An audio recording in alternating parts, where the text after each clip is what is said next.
You ask Tiger to calculate. This deals with linear inequalities with one unknown. The final result is x equal or greater than -6. Let's solve it step by step. Swap sides.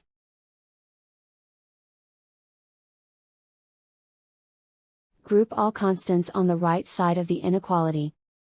Subtract 3 from both sides.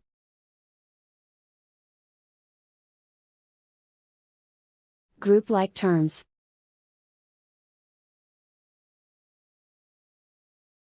Simplify the arithmetic.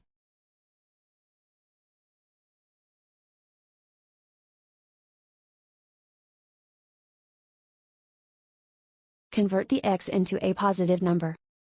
Multiply both sides by -1. Whenever you multiply or divide by a negative, reverse the inequality sign.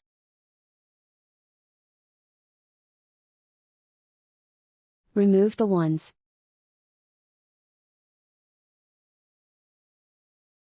Simplify the arithmetic.